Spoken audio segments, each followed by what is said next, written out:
Hey, what's up?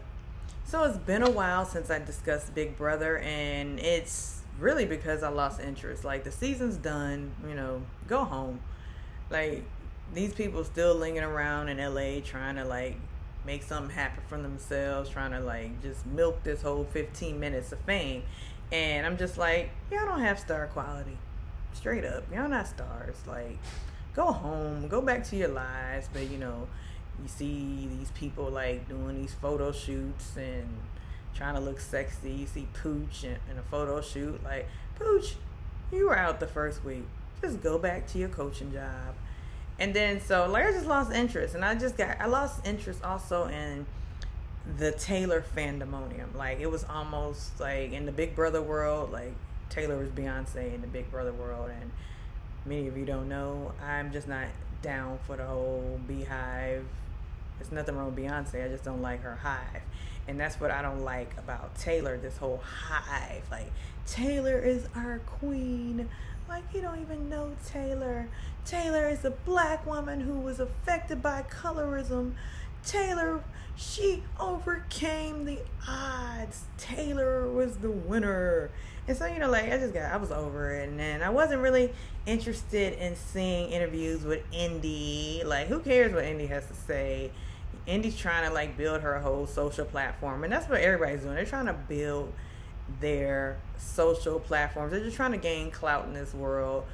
And, I mean, hey, if that's what you want, that's what you want. But let me just tell you guys, I know star quality when I see it. And most of y'all don't have it.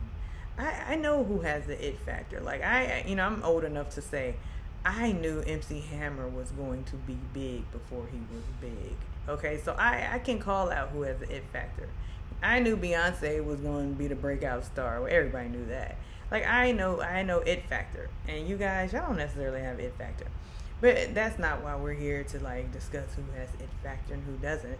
But I do think y'all need to get back to your regular lives. What I do want to discuss is something that did pique my interest is that Terrance Higgins, aka DJ Showtime, aka some call him Cat Daddy Terrance, did an interview with the Real Late Night Crew, that channel on YouTube. And let me just say, the Real Late Night Crew channel, it was called something else in the earlier days when I used to watch it religiously, because that was like the only channel that I watched for BB recapping content, and I thought it was like very good content. Like, he was my favorite YouTuber. And it was just like last year when he just started like dogging out Tiffany, and not that I feel a certain way, I feel like, oh my god, Tiffany's so great. I just didn't like the choice of words used about Tiffany, so that just turned my spirit off. Like, I just hate to see like black men just coming down, like calling us bitches and hoes and this and that, and how she embarrassed, although I did say I agree with some of it, but I just don't like just the name calling, like it came from a gut level. So I just kind of tuned out. I tune in every now and again until he starts dogging out women. And, he claims it's not like, I'm not a chauvinist, I love women, my mods, they're women and blah, blah, blah. But it's still like, it messed with my spirit. But I still go back to his channel. And when I saw that he did an interview with Terrance, I was like, let me watch it. Now, mind you, I didn't watch the whole interview. But the part that piqued my interest was around 2 hours and 4 minutes into the interview, where Terrance basically implied or said, he just implied that, hey, everybody voted for Taylor because production pretty much pushed them in that direction. And he didn't say those exact words, so that's just what was inferred or by me.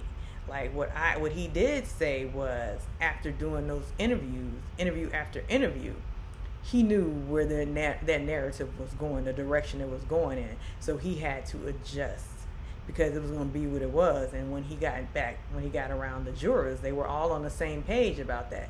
Every interview was about Taylor. So if they're constantly asking you about Taylor, what about treatment of Taylor? What the outside world is now thinking, if you have any sense about you and Taylor. So, and I've said this before, and I've thought this in my heart of hearts, that wasn't a win based on her big speech, her Obama finale night speech, that was production pushing a narrative. Because let's just be honest, CBS is trying to get all this dust off their backs. Like the Cookout won last year. Great, the first black man to win. And this was definitely in that George Floyd era. So, like we have to correct some things. We're going to use Big Brother to correct the narrative that is out there that Big Brother is racist and black people don't get a chance to win in Big Brother. So, what do? We're going to push for a black winner. Can it be done again? Okay, we're going to push forward the first black female winner. Yeah! And this girl who walked into the house not really knowing much about Big Brother and everybody hates her because she's a pageant girl. We're going to move this story along. We're going to run with it. We're going to even ask her questions in her DRs. Do you think colorism is affecting you? And let's about this colorism in Taylor. Let's just be 100%. I'm going to be 100% honest. When it comes to colorism, people like Taylor kind of get excluded from that whole narrative. Why? And I know people are going to disagree with this. Because she has, as another vlogger says, pretty privilege. Taylor has grown up a pretty girl. Because girls who have problems with their looks don't enter pageants. Taylor has been told her entire life, you're a pretty girl. So she's not really dealing with the colorism that some darker skinned women deal with on a day-to-day basis. I really truly feel that CBS said, hey, Twitter is talking about colorism. We're going to go into this interview and ask her a few questions about colorism. And so that became part of her platform. Colorism, first black woman. I had to have a why for why I was going to win. This is my why for being in the house, she said in many interviews. My why was, I want to be the first black woman to win. I want to show that a black woman can win, blah, blah, blah. So it's that narrative, people, all I ask is that you read between the lines when things are put in front of you. Because I work in advertising and marketing, I'm aware of the way people spin stories.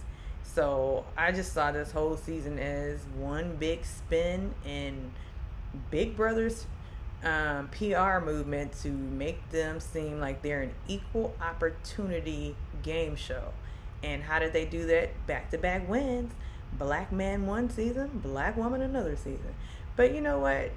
Terrance is still not in my good graces, but because what he said, and I just think he's kind of lame. But I did appreciate that interview, and shout out to the Real Late Night crew. I thought that was a great interview.